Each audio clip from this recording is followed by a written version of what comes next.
of Mount Everest. I've sailed the 7 seas. I've shared the stage with all the best. Lot of good it did for me.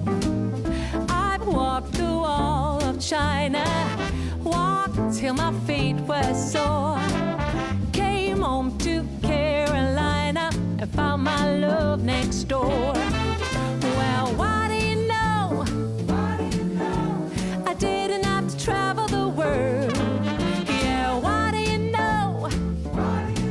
To find a brown-eyed man for a blue-eyed girl. What do you know? Somehow all that I've been longing for was found right here next door to me.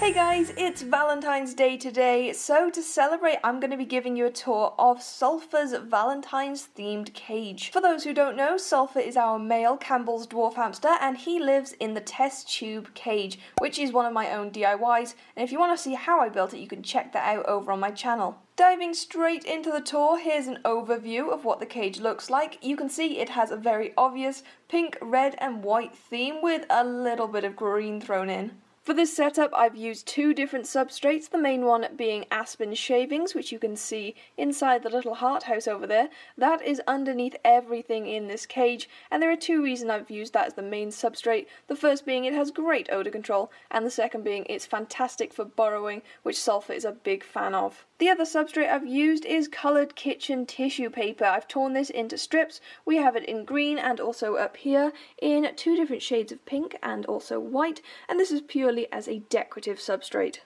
So let's start on the left side of the cage in the burrowing / foraging area. You can see here we have this big wooden wall that goes all the way around. You might remember me making this many months ago for a past hamster, Potassium.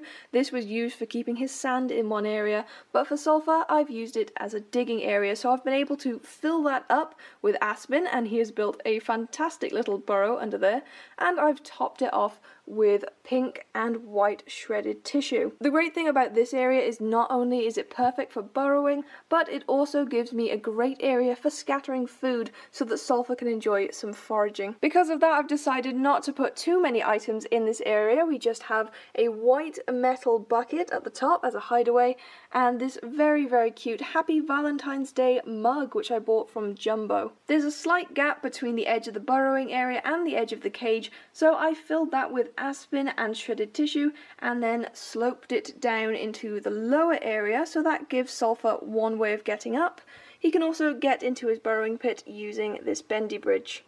For the right side of the cage I decided to decorate it like a garden, so you can see I've used green tissue here to mimic grass, and that's covering the whole area.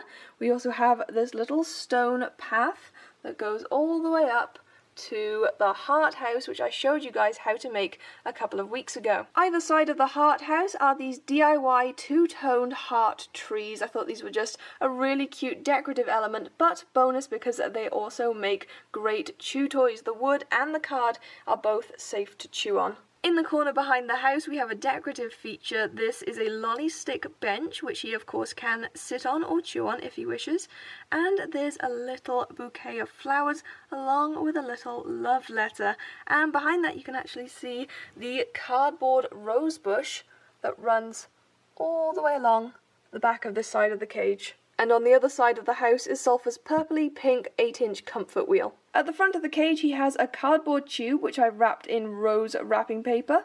Both are perfectly safe to be chewed on.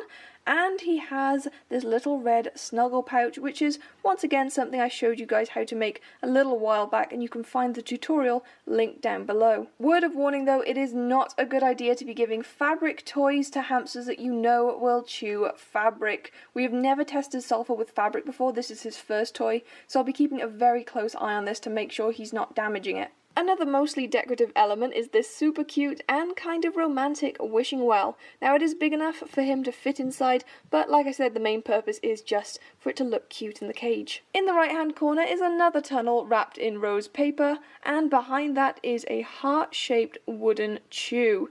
Now you might notice up here my water bottle currently has a cover on it, and that's because the water bottle itself is a very bright blue and it kind of stood out a bit in this theme. So I just made a simple cover with a little bit of red fleece, and I've slid that over the top of the bottle. It's very easy to get off again to check how much is in there, so that's not a problem.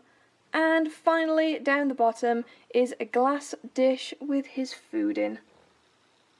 And that's pretty much everything in Sulphur's cage, with one exception, of course, little Sulphur himself. He is in there somewhere hiding in his burrow. It's quite early in the morning right now, so I'm sure he'll be out to play later on. In the meantime though, if you enjoyed this video, please don't forget to leave a thumbs up. You can also share it with your friends and subscribe to the channel if you haven't already. I hope you guys have a fantastic day, and I'll see you next time.